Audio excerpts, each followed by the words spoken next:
Jóvenes, ¿cómo están? Bienvenidos a un video más. Hoy estamos aquí con nuestro gran amigo y un gran técnico también, Raúl de España. Él es de España, ya se va a presentar ahí ante todos ustedes.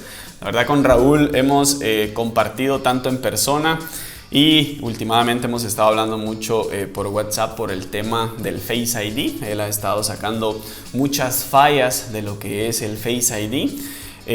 Veo de que muchos tienen todavía dudas con respecto a lo que es el Face ID en prácticamente todos los nuevos modelos. Entonces quisimos traer esta plática para compartirla con todos ustedes, para que aprendan un poquito el Face ID, se les quite el miedo de reparar el Face ID. Y pues, ¿quién más que aquí nuestro amigo y gran técnico ahí, Raúl, que me apoya en esta pequeña plática para todos ustedes? Bienvenido, Raúl, te agradezco muchísimo por tomarte el tiempo de compartir aquí con las personas que siguen mi canal, también con las personas que siguen tu canal. Preséntate ahí para que te conozcan un poquito y luego comenzamos ahí a platicar de este tema del Face ID. Pues muy buenas, Edgar. Pues bueno, para el que no me conozca, soy Raúl Juliá, de España. Y bueno, pues es cierto que llevamos ya una temporadita dándole duro al tema del Face ID. Y bueno, yo tengo un recorrido un poquito amplio en cuanto a lo que es electrónica y informática. Llevo más de 20 años en el sector. Y bueno, pues creo que bueno, las últimas conversaciones que hemos tenido en base a todo el tema de Face ID, pues denota que bueno, que tenemos ahí un pequeño filoncito, ¿no? De información que hay que compartirla con la gente, y la gente tiene que saber que es una cosa que es muy fácil, y es una cosa que su diagnóstico es muy fácil y que realmente no tiene nada complicado, ¿no? Correcto, sí, eso yo casi siempre aquí en mi canal trato de simplificar mucho, Raúl, tú que me has seguido también, de simplificar mucho lo que son las reparaciones, traer algo complicado y explicárselo de manera sencilla. Veo de que algunos todavía tienen muchas dudas con el Face ID, con respecto a cómo este circuito funciona, cómo este circuito, qué fallas hemos enfrentado tanto en tu taller como acá en mi taller, qué fallas hemos enfrentado, y nos damos cuenta de que muchas veces las fallas se repiten y es algo que no es muy complicado, ¿verdad? En el Face ID ya sabemos, la mayoría tenemos 3 circuitos, ¿verdad? Tenemos un dot projector, tenemos una cámara infrarroja, tenemos un sensor de luz ambiental que interactúan entre sí para hacer esta función. Platiquemos un poquito de eso, cómo enfrentamos una falla. O primero me gustaría el Face ID, una pequeña explicación, yo le he dado muchas veces, quiero escucharla de parte tuya también, para así bastante a gran escala de lo que es el Face ID, cómo se relacionan esos 3 componentes, y luego vamos a empezar a platicar un poquito del diagnóstico. Bueno, es un sistema, la verdad, que bastante complejo, porque es una seguridad bastante alta. En base a esto, pues interfieren diferentes dispositivos o diferentes partes del terminal. Están casados entre sí, llevan una seguridad muy potente. Y bueno, el funcionamiento, una vez se comprende cómo es muy fácil. Tenemos un Flood Illuminator, como bien has dicho, que lo que va a hacer es detectar si hay o no hay un rostro mediante una iluminación. Después va a actuar la cámara térmica, que va a absorber esa información que Flood Illuminator envía para ver si de verdad hay un rostro delante de la cara, corroborar esa presencia.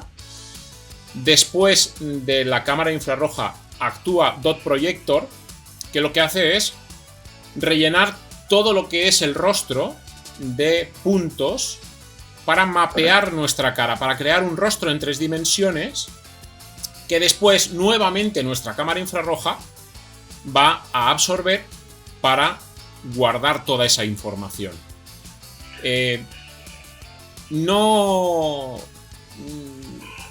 Cualquiera de estos 3 dispositivos, si falla, existen diferentes tipos de fallos, pero cuando falla uno, automáticamente bloquea el sistema entero. De ahí su complejidad.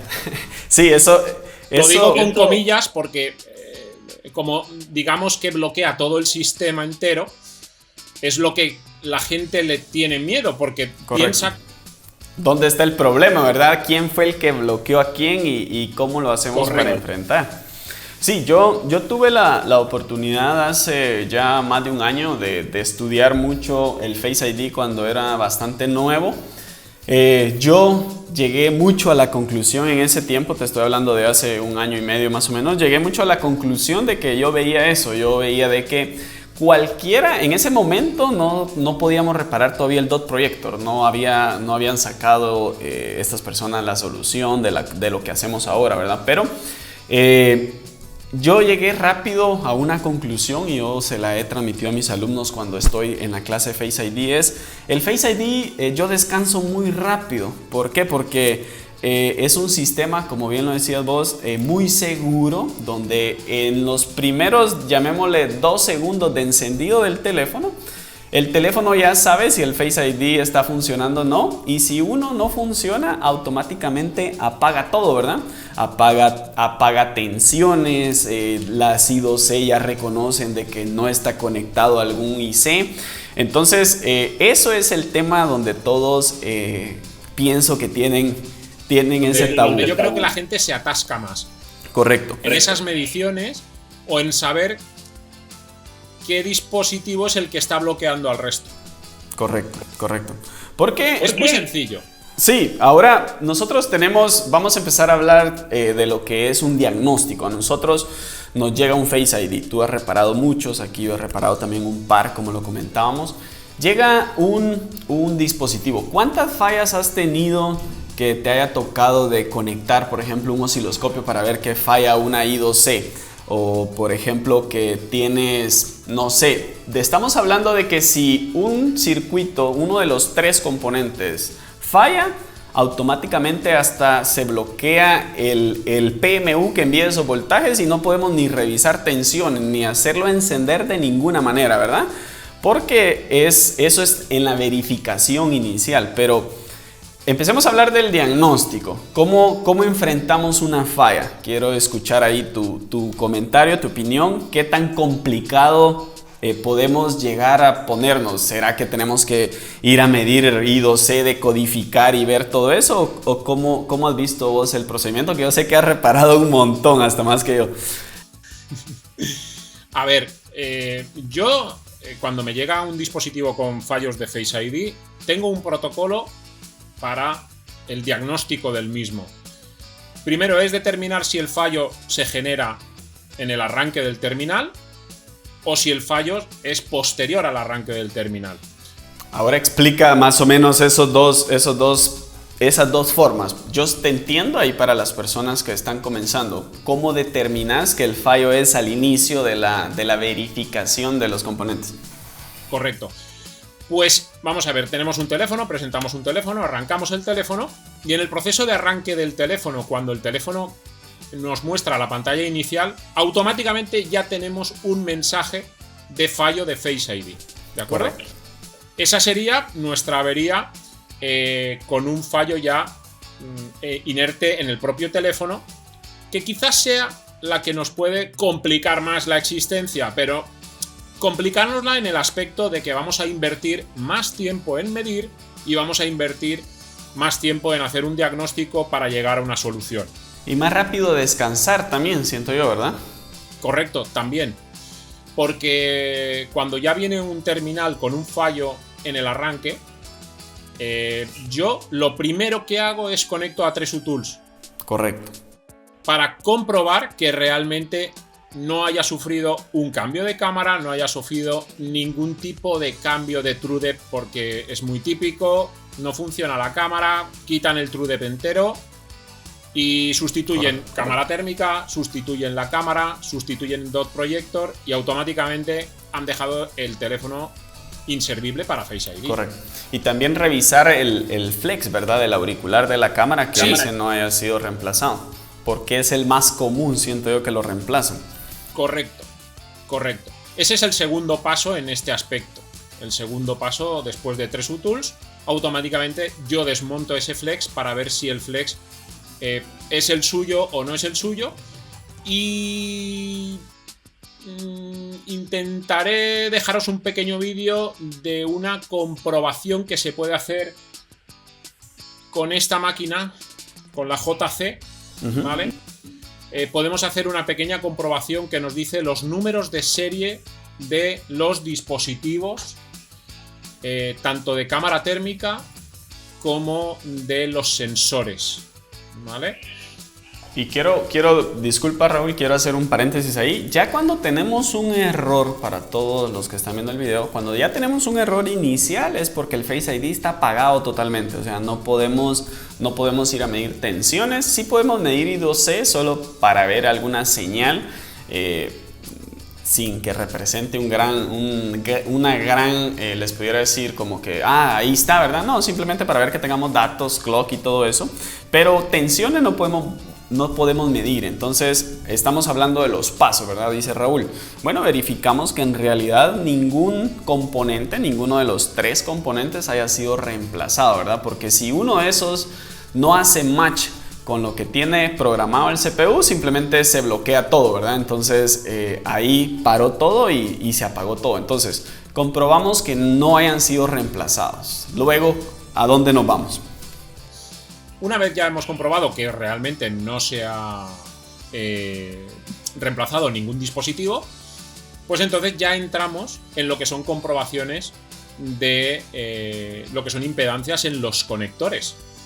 Comprobamos, claro, tanto en placa como en los flexos, porque es muy importante. Es muy importante porque el mero hecho de que el flex del auricular esté cortado, suficiente para que el sistema genere el error.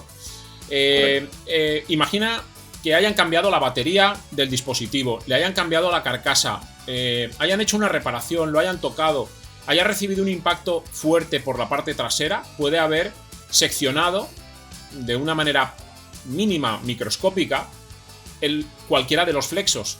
Y sin verlo, porque no sea apreciable a la vista sencillamente, midiendo vamos a saber si las líneas están o no están correctas. Y vamos a medir tanto flexos como lo que son los conectores en placa. Y ahí vamos a salir de dudas de que podamos tener cualquier línea cortada. Ajá. Sí, como línea fisurada, ¿verdad? Exactamente. Correcto, tanto en los flex como en la placa. Ahora, ¿hay alguna otra medición que hagas en la placa, Raúl? ¿Hay alguna otra medición que puedas hacer en la placa o que te hayas tenido la necesidad de hacer, o simplemente con una verificación de caída de tensión? Yo en principio solamente hago caídas de tensión. Sé que también se pueden utilizar el método SIG o se pueden utilizar consumos, pero yo particularmente para esto no lo gasto. ¿Y no has encontrado una falla que digas, la encontré porque medí y decodifiqué I2C y por eso lo encontré? De todos los que has hecho. Hasta la fecha, no. No he tenido... Sí que he tenido líneas rotas, he tenido líneas rotas en placa que no han tenido comunicación de datos, pero... Lo encontraste con claro, diodo. Con diodo. Exactamente. En modo diodo ya había encontrado la línea en mal estado. Entonces, no llego a concebir al 100% que sea necesario descodificar I2C. No se me ha dado el caso y he reparado bastante. Lo digo, Raúl, más que todo porque no es que esté en contra de eso, no es que esté en contra de que hagan ese tipo de mediciones o que aprendan a hacerlo. Yo siento que es algo que lo deben de aprender, pero yo lo que siento es de que en algunos casos no es necesario, y quiero romper con eso de que digan, bueno, el Face ID, créanme que es muy fácil, simplemente como hablamos, ¿verdad? Hay que saber cómo funciona y cómo medirlo sencillo para llegar a una solución. Entonces, por eso es que te pregunto estas cosas, porque de hecho vos fuiste uno de los primeros que le llegó la máquina y que vi que empezaste a trabajar, que te pregunté temperaturas y me ayudaste con eso antes de que me vinieran a mí las máquinas acá a Guatemala, y pues has reparado varios, ¿verdad? Entonces por ahí va mi pregunta más que todo. Al igual que la gente que cree que es necesario el osciloscopio, las mediciones, sí, son muy importantes. Que ayudan, son muy importantes, pero yo te diría que un gran alto porcentaje del Face ID no hace falta llegar a esto. Y mucha gente dice, no, es que no lo puedo reparar porque no tengo osciloscopio. Porque no puedo ver los datos, porque es Correcto. lo otro, ¿verdad? Correcto. Entonces, siguiendo con el tema, verificamos que sean los componentes importantes, luego verificamos que no haya ninguna línea fisurada, ninguna línea perdida, tanto en la placa como en los flex. Luego, ¿qué otro tipo de comprobación podemos hacer? A ver, ¿qué otro tipo de para ir encontrando el problema? Vale, una vez siguiendo la misma línea en cuanto a lo que sería la reparación de este Face ID, que ya nos genera el error directamente al encender el teléfono. Si no tenemos ninguna alteración de líneas ni tenemos nada, evidentemente ahí ya tenemos dos vías. O descansamos, perfecto, o nos metemos ya en profundidad con el osciloscopio a intentar sacar todo lo que son esas líneas de datos, si de verdad hay una comunicación en el arranque, si no hay comunicación, si se están llamando a todos los dispositivos y cuál es el que no está contestando. Correcto, ahí es donde quería llegar. Ahora, hay herramientas donde podemos también, antes de llegar a meternos a esta parte final del osciloscopio, de comprobar por lo menos, por ejemplo, podemos probar hasta el momento, creo que el dot projector, podemos probar el de proximidad, podemos probar ese que está ahí, el Yogi, creo que sí, ¿verdad? Se puede probar, pero hay que diferenciar que Yogi lleva lo que es Flood Illuminator y lo que es sensor de proximidad. Son diferenciales, quiero decir, no porque uno funcione, el otro tiene que funcionar. Y no porque uno no funcione, el otro no tiene que funcionar. Correcto. A mí me han dado casos en el que el sensor de proximidad estaba funcionando perfectamente, sin embargo, Flood Illuminator no funcionaba. Correcto. Y no funcionaba porque habían soldado de forma incorrecta un trasplante, ¿verdad? Un trasplante, correcto. Se había hecho un trasplante y no estaba soldado correctamente. Había sensor de proximidad, pero no había Flood Illuminator. Entonces, podemos saber, sacando el Flood Illuminator y midiendo las caídas de tensiones del propio Flood Illuminator, podemos determinar si el propio Flood Illuminator está bien o está mal. Correcto, que de hecho aquí en la descripción del video voy a estar poniendo unas mediciones que hicimos hace tiempo ahí, para que lo puedan descargar hoy. Muy bueno eso que comentas también, porque muchas veces puede ser también el flow, ese donde va, ¿verdad? El yogi que yo le llamo, que esté malo por dentro y también descansamos. Ahora, de los casos que te han llegado con el mensaje al inicio, ¿qué casos o cuál es lo más común? ¿O cuál es lo más común que van a estar viendo? Lo más común en este tipo de fallos es una rotura de flex. Y en algunos casos se me ha dado que por oxidación entra líquido por lo que es la rejilla de auricular. Y tanto lo que es Flood Illuminator, Yogi o el sensor de luminosidad que está al lado crea un bloqueo y en muchos casos se queda el teléfono en boot loop, pero en otros casos no queda en boot loop. Sin embargo, sí queda la línea de datos I2C del sensor de Yogi, se queda alterada y entonces nos genera el error. O en su defecto, teléfonos manipulados, los cuales tienen un flex cambiado. O cambiado también. Sí, cambiado también.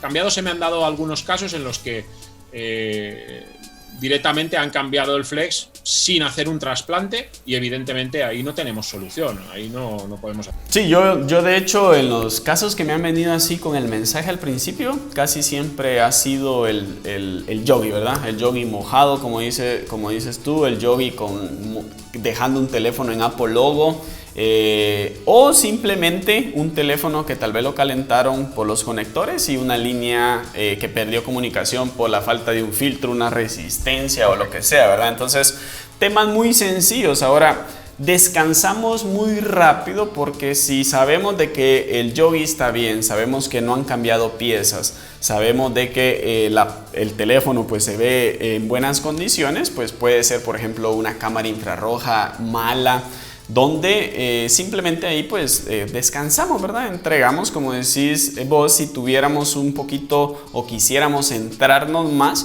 pudiéramos hacer ese tipo de decodificación que yo la he hecho, en donde vemos cómo los circuitos son llamados y ellos responden para saber qué es el correcto, ¿verdad? Pero yo no he llegado hasta ahí en el día a día aquí en mi trabajo. Yo no, simplemente lo que decíamos, verificación que no hemos cambiado, verificación de líneas rotas, verificación de los estados de los flex y verificación del Yogi que no esté mojado, ¿verdad? Algo típico, o sea, eso es lo más típico y les pudiera decir que es el 90% de fallas, Raúl. No sé si me estoy yendo muy arriba. A ver, si no es un 90 es un 85.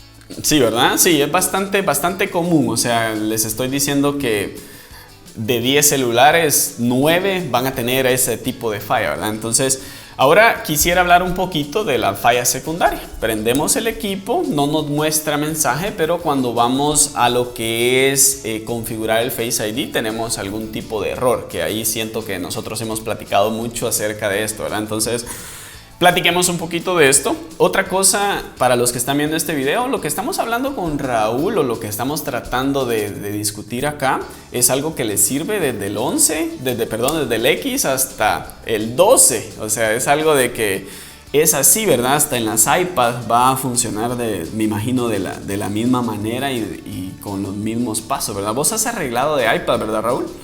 Sí, he arreglado de iPad, pero hasta la fecha no existe, digamos, lo que es el flex para poder sustituir con el chip, ¿vale? Conforme vienen las programadoras. Y el único sistema hoy por hoy que puede hacer los iPad es el sistema de PHY, es digamos el sistema que cambian el chip entero con la plataforma aquella que sí, digamos convierte del 3x4 a un 6x6. Correcto. Es el único sistema que hoy por hoy funciona. Pero el sistema en el iPad es exactamente igual que en cualquier teléfono, como bien dices, del 11 a hoy en día, la serie 12. Porque el sistema XS, todo bastante similar. Ahora hablemos un poquito entonces donde una falla secundaria, llamémosle así para que entendamos, ¿verdad? No nos dio mensaje, pero simplemente el no darnos mensaje es un gran avance, es algo de que están pero ya casi por arreglarlo. Entonces hablemos un poquito de eso. También menciona ahí, si puedes, en tu comentario que vas a hacer ahorita de fallas que has tenido como pantalla. La vez pasada discutíamos de que esta cosa, por estar descargada, me dio un error loco ahí. Entonces hablemos un poquito de eso. Te escucho ahorita a vos. Perfecto. Ya lo que es como bien dices, la falla secundaria, vamos a llamarla de esta manera, que el error lo genera una vez ya el dispositivo está encendido o cuando vamos a registrar un rostro o no conseguimos registrar un rostro, como bien dices, es un avance grandísimo, porque nos aseguramos de que no ha tenido una manipulación en cuanto a lo que es un cambio de pieza y no vamos a rompernos la cabeza intentando sacar o averiguar el fallo cuando el fallo ha sido un cambio, ¿vale? Entonces, ahí se nos va a convertir, si ya es fácil la cosa, se nos va a convertir aún en más fácil, ¿vale? ¿Qué fallos se dan? Yo he tenido fallos por fisura en el flex parcial. Correcto. En el flex que va para la pantalla, ¿verdad? Sí, correcto, en el que va al auricular. Al auricular, sobre todo es en el que va al auricular. Una fisura, la cual, ¿cómo decirlo? rompe una línea, pero no rompe una línea de I2C. De detección, llamémosle, una línea que lo detecta. Una línea de detección. El sistema reconoce que está el sensor, con lo cual no genera el error a la hora de arrancar. Y una vez el teléfono está encendido, el Face ID ya no funciona. Intentamos registrar un rostro y nos da la alerta de que ha sido imposible registrar el rostro, que Face ID no está disponible, que lo intentes más tarde, tal. Solo por una pequeña fisura en el flex. Luego tenemos la típica falla de sube-baja, que... Pueden ser muchas cosas también. Sí, ahí hay una infinidad de posibilidades, pero es muy fácil saber si está o no está funcionando el sistema, cómo está funcionando el sistema, y si el fallo viene meramente porque está desalineado, porque ha recibido un impacto y el true depth, como es una placa metálica, se ha doblado y ya no está alineado. Pero bueno, es cuestión de seguir unos pasos muy sencillos y automáticamente vamos a poder averiguar si es un fallo de una cosa o es un fallo de otra. Sí, más que todo ahora, por ejemplo, con las programadoras podemos, por ejemplo, probar, como dices tú, si yo puedo probar. Lo primero es, yo he tenido esas fallas por pantallas cambiadas, por pantallas que están mal alineado donde van las cámaras, como dices tú, el metalito donde van las cámaras, un golpe y lo dobló y eso ya no está apuntando bien. Entonces, pero podemos hacer pruebas. Eso casi siempre, cuando ese problema, Raúl, no sé si me equivoco, va casi siempre relacionado a que no logra como escanear muy bien el rostro, ¿verdad? O simplemente cuando tira los puntos como que le regresa y eso mismo lo bloquea, algo así, ¿verdad? Entonces podemos probar, por ejemplo... Hay dos posibilidades. Lo que es la reflexión de los puntos sobre el rostro, la cámara térmica en este caso tiene que estar en una determinada angulación para poder filtrar ese mapeo de la cara en 3 dimensiones, y es muy preciso, es tan preciso que es necesario que esté alineado en una angulación muy determinada. Es muy determinada. Perfecta eso es demasiado perfecto. Sí, y entonces cualquier anomalía en base a que eso esté, incluso que no hayamos pegado de una forma correcta al cambiar la cámara o que haya quedado un poquito desviado, va a generar el error. No es capaz de hacer la lectura correctamente, rebota lo que es la luz, los puntos rebotan de una manera no correcta y el teléfono automáticamente va a arrojar error. Correcto.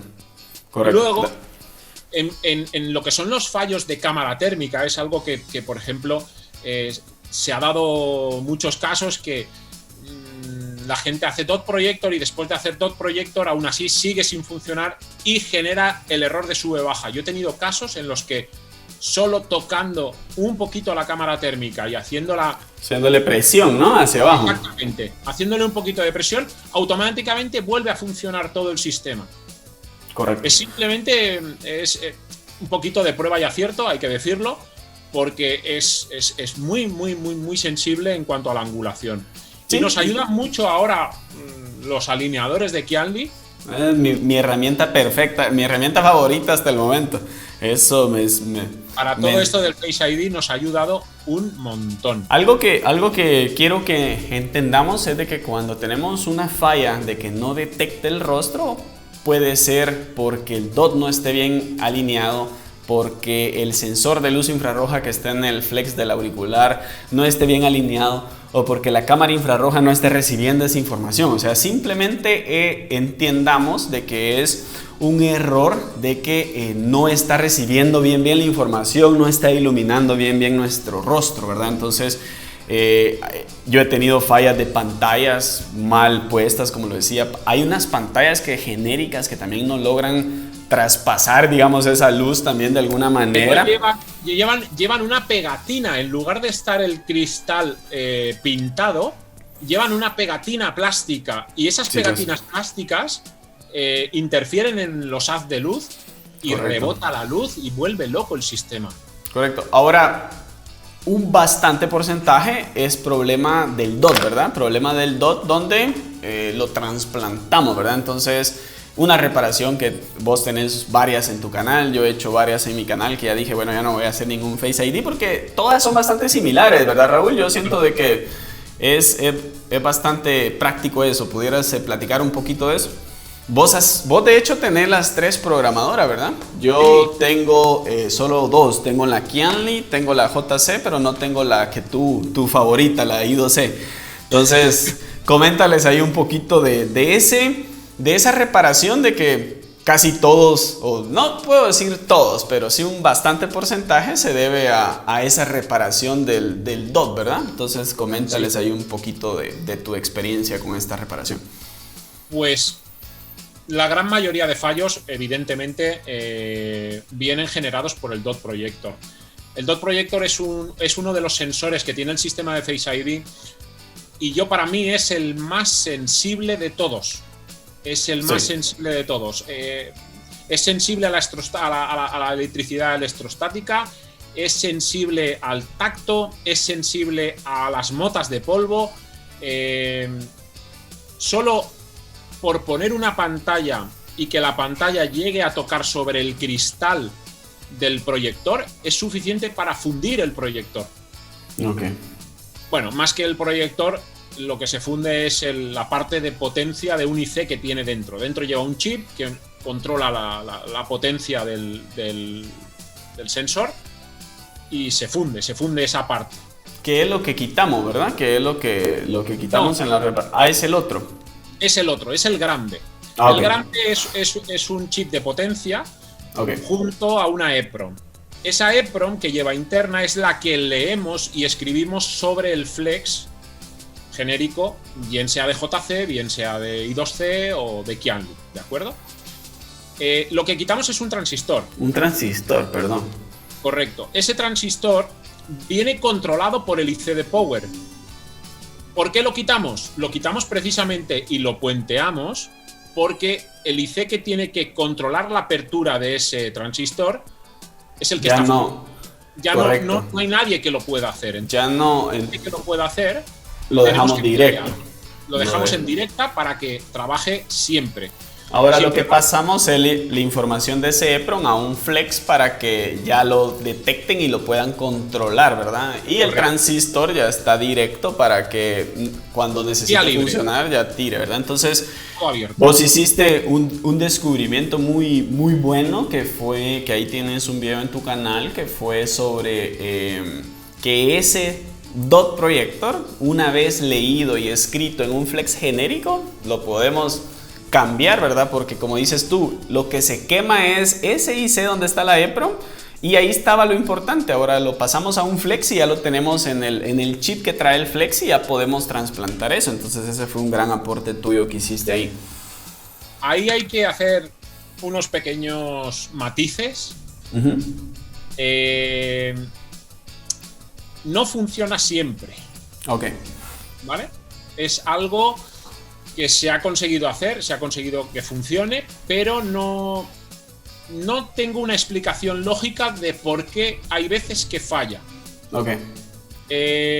Lo que sí que tengo muy claro es que siempre debemos de gastar un DOT Projector, siempre que vayamos a hacer una sustitución de DOT Projector. Imaginemos que tenemos un DOT Projector quebrado y podemos hacer lectura, nos saca la información, la grabamos en un flex nuevo y tenemos que colocar un DOT Projector del mismo modelo que estamos reparando. No podemos poner otro DOT Projector de otro modelo que tengamos en nuestro laboratorio. No podemos coger un XS Max y ponérselo a un X.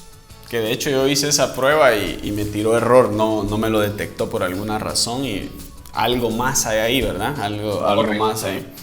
Correcto. Luego, cosas a tener en cuenta cuando hacemos un cambio, y es que si me han llegado teléfonos que ya vienen manipulados, ya vienen con un flex de otra. Imaginemos que me viene un teléfono manipulado y viene con un flex de JC y yo solamente tengo la máquina de Qianli. Uh-huh. No sé por qué motivo, Pero la máquina de Qianli, la información que lee, no tiene nada que ver con la información de JC. Ok. Sí, yo probé los cables también y eso no me funcionó. Yo probé hacer ese...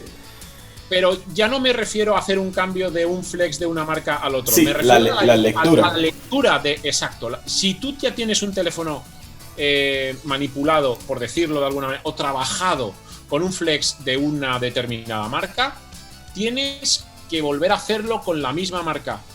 Yo creo que a la hora de leer, cuando se lee...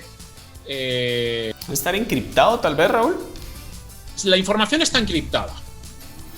Pero además los chips vienen de fábrica ya con una información que es lo que no permite que el resto de programadoras puedan programarlos. Ok, sí ves. ¿Vale? Entonces yo creo que cuando copiamos esa información sobre un flex que ya está programado, debe de coger alguna información más y cuando pasamos al flex nuevo se vuelve loco. Sí, porque sí. no he conseguido hacer trabajar ningún Face ID Que ya te llegue cambiado. flex, correcto. Si no lo he hecho sobre un flex de la misma marca, si me viene el teléfono con un flex de JC y programo un flex de JC, no hay problema. Pero Okay. como me venga con un JC y le quiera poner un Qianli, ya no hay manera de hacerlo. Perfecto, ese tema que comentas, sí. Y algo importante que yo sí le batallé y pienso que tú también un poco menos que yo porque tenías un poquito más de experiencia en el momento es la alineación, ¿verdad? Eso tiene que quedar, pero la palabra perfecto se queda corto. Se queda corto. No sé, pero o sea, yo pasaba, Raúl, hasta 2 horas y te lo comentaba tratando de alinear eso perfecto. Y habían teléfonos que yo mejor se los entregaba al cliente y le decía, mire, lléveselo porque yo no voy a pasar otras 3 horas alineando eso ahí. Prefería hasta perder mi flex y lléveselo, yo no quiero saber nada de ese teléfono. Hasta que ya tenemos estos calibradores que creo que a vos ya te llegaron los del iPhone 11, ¿verdad? Ya tienen los del iPhone 11. Ya han llegado. Sí, los míos vienen en camino. Y algo que quiero comentarles a los que están viendo el video es, necesitan herramienta, ¿verdad? Necesitan programadoras, necesitan los flex y sobre todo es un trabajo muy fácil. A mí se ha convertido en mi reparación favorita, que la deben de cobrar bien, sobre todo, ¿verdad, Raúl? Sí, es una reparación que es fácil, pero es una reparación que requiere de inversión, es una reparación que requiere de unas herramientas y requiere de un stock de cables, tienen que tener cables.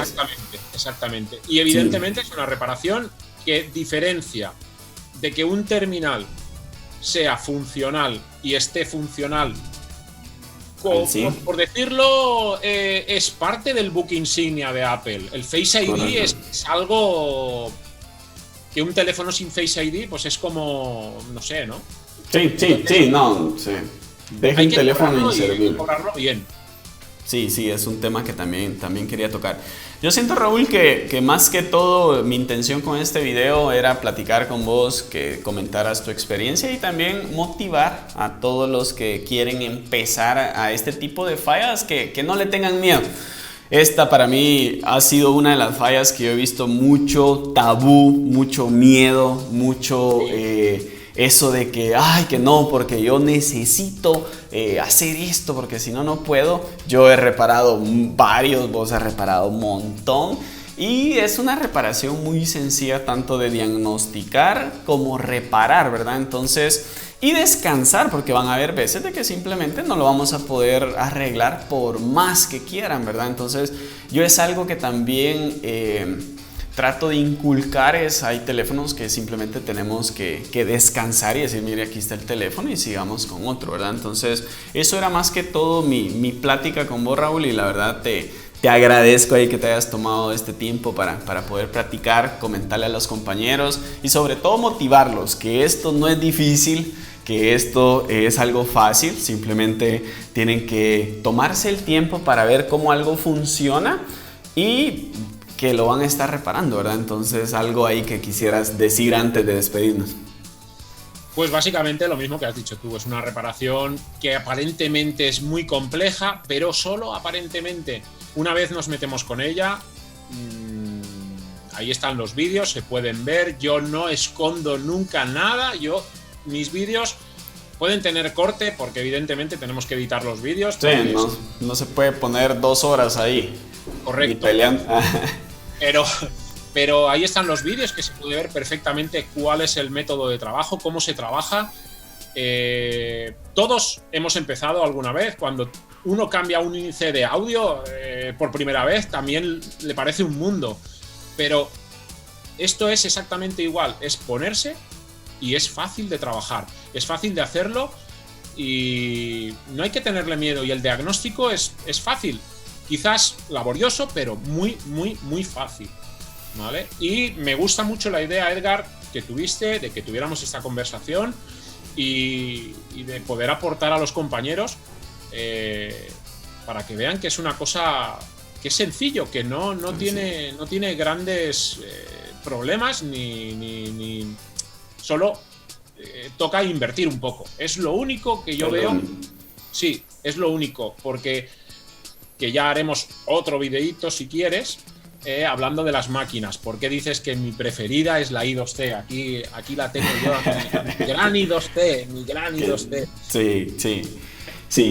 Sí, la verdad es que nuevamente te agradezco. Yo siento que cubrimos varios aspectos. La intención era esa, la intención es hablar. Yo quería hablar con una persona que yo sé que ha reparado muchos Face ID, una persona que ha estado reparando muchos. ¿Por qué? Porque afuera en las redes se escuchan muchas cosas, mucho tabú. De repente yo puedo sacar una captura y digo, decodifiqué i2C y subo la reparación de un Face ID. Pero no es todo el tiempo así. Hablamos de un 90-95% que las fallas van a ser sencillas. Y ese 5% es nada más para descansar, para decir no lo voy a poder arreglar, ¿verdad? Entonces sepan que el Face ID es una seguridad, valga la redundancia, súper segura. O sea, es algo de que increíblemente seguro, encriptado, donde falla uno y fallan todos. Entonces es algo que no podemos estar midiendo muchas cosas porque simplemente no vamos a poder, ¿verdad? Entonces eso es algo que les quiero transmitir yo siempre, y es algo que yo siempre he inculcado, es reparemos fácil, entendamos cómo algo funciona y reparémoslo fácil, porque estamos en el negocio de reparar, ¿verdad? Tanto todos acá en esta industria, de entender muchas cosas, pero sobre todo buscamos solucionar un equipo. Gracias, Raúl. Algo ahí que quisieras decir. Darte las gracias, Edgar, que sabes que te aprecio un montón. Gracias. Y que bueno, todo lo que sea colaborar contigo, me tienes aquí para lo que necesites. Gracias. Entonces, muchachos, a reparar muchos Face ID. Ahí les voy a dejar en la descripción del video el canal de Raúl. Tiene varios videos reparando Face ID. Aquí en mi canal también he hecho varias reparaciones de Face ID. Empiecen, que se rompa ese tabú del Face ID. Y pues muchas gracias a todos por ver este video. Cuídense mucho y nos vemos en un próximo video. Bye.